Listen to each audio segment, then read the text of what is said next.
Hi, this is Maya. I'm interviewing Dr. Troy for our oral history project. Hi. Hi, Maya. Hi, I'm good. How are you doing? Doing great. Okay. I'm going to be interviewing you about your childhood and how life was during segregation and racism back in the day. Okay. Question one. From your perspective, how was life different compared to the Caucasian people during your childhood? From my perspective, racism caused much anger and much confusion toward black people due to the fact that our economics, our social life, our educational level was hindered by racism because the white schools had all the better teachers, they had the better equipment. Our schools had the leftover books. In other words, our books was dated 5 to 10 years behind the white schools, which put our educational level to a point that we could not gain knowledge at the same level that our counterparts did. Okay. Explain some challenges that you faced during your everyday life. Our everyday life was faced with challenge of racism. One example of racism in our community, we had a white friend whose name was Billy, and at an early age, he and I became friends. He stayed on one side of the county and I stayed on the other. We would visit each other's houses after school. This particular evening, his parents weren't home, so he came to my house. Invited in, we sat at the table and we ate dinner that was prepared for us by our mother. And the next week, he invited me to his house.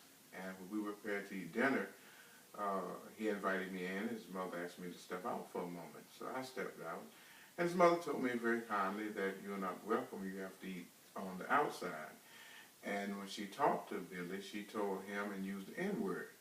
So I never heard that before. So I went back home and asked my parents, what are they talking about the N-word? That is the first time that I was introduced to racism at a very young age.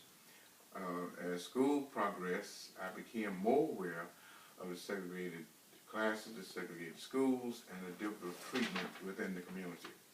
Okay. How did segregation make you feel about yourself personally?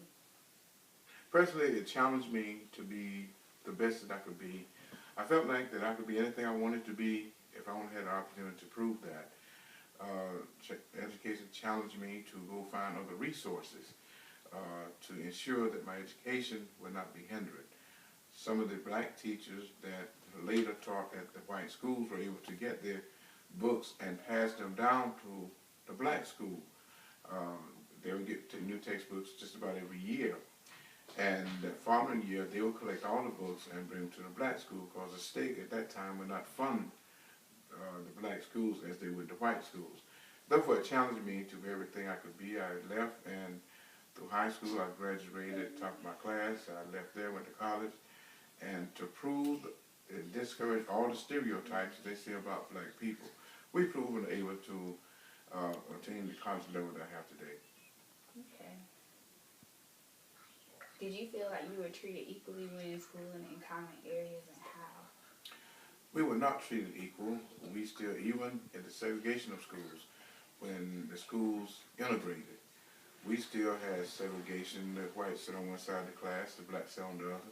The teacher would pay more attention to the white students, making sure they answered all their questions correctly, and they'll give us a short answer and not explain in detail answers to our questions because of the way that the system was set up at that time. Okay. Did you have many Caucasian friends when you were little?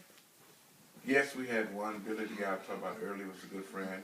Some of his friends, and we would play in the community, but we're not allowed to play or come to his house because of the racism of the white community at the time. But Billy and I are still friends today. We call each other. His father passed a few years ago. I attended the funeral, and it's still at that time we remember and talk about how segregation did not separate our friendship. How were your housing conditions? Personally, did you feel like they were fair? Our housing conditions, just to give you an example, when I went to Billy's house in those days, even at that time, they had a Ryan lawnmower, they had indoor toilet, we had outdoor toilet, we had a bathroom that was done outside. We take a bath, and some, if they were sort of wealthy black folk, they had a tub. We had a pot, and we warmed it on the stove to take a bath. So the economic housing was very much different for us than the whites. Okay. While in the military, was segregation still enforced, and what was your ranking? Segregation was still enforced in the military, and even so, the ranking for the average black man they couldn't really obtain a E9, which is Command Sergeant Major, officer rank could go as far as general. So the rank in the military, we still had, there still was racism within the ranks. However, it was more hidden than shown. Okay. While in the military, was segregation still enforced, and what was your ranking? Segregation was still in force. My rank was E8, which is Master Sergeant, RA First Sergeant at that time. Segregation was enforced through the ranks. We earned respect by the position we held, by being what some call tough, but fair, firm but fair. And I guess segregation helped me to realize that I didn't want people to be treated like I was treated. It helped me realize that everybody's human and everybody should be judged by the content of their character versus the color of their skin. Okay. That's good. How did you work towards that goal? Working toward that goal took hard work.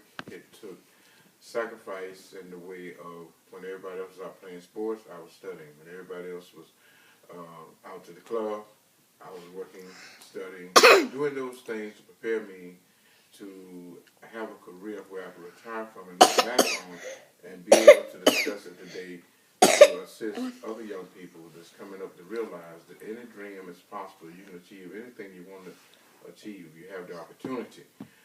It's better today than it was then because of the fact that dreams are true. You can have anything you want to be.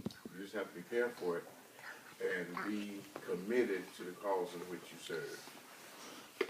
How do you feel about how everyone should be treated? I feel that everyone should be treated equal. I think that you should be judged on what you do, how you do it, versus who you know. Too many times people get positions and things of who they know versus their qualifications. For example, if I'm applying for a job and I know you, and since I know you, they used to have what we call an inside track. Today, that has been challenged and much better because it's based on your qualifications. That's qualified regardless of gender, regardless of color, should get the job. Okay. Tell us some things that you like to do in your spare time when you were younger. I played sports. I played baseball. I played basketball. I stayed in the library. I studied in my off time. And I really enjoyed just my quality family time. Okay. What were some of the things that you used to listen to How about Drake? during that time? Things meaning? Like music? We listened to gospel, which was a household favorite. We also listened to a little jazz in the evening. And we meditated on life for the future. Thank you so much. Thank you, Mike. It's been my pleasure. Thank you. What types of music did you like to listen to? Growing up in my childhood, of course, we listened to gospel. There was the Temptations. There was the Wolfman Jack used to come on the radio because we didn't have TV at that time. We would listen to him and learn all those songs that Temptations sang. And the older songs, it was B.B. King, Bobby Blue Bland, the Ink Spots were old groups that we listened to as we continued to listen to music. Music was very much soothing for us because we sang through our frustrations. And we sang those old Christian hymns in the time that we were being depressed and oppressed, and it gave us some type of strength. And we were able to maintain stability. Okay. Thank you so much. Mike, it's been my pleasure. My pleasure.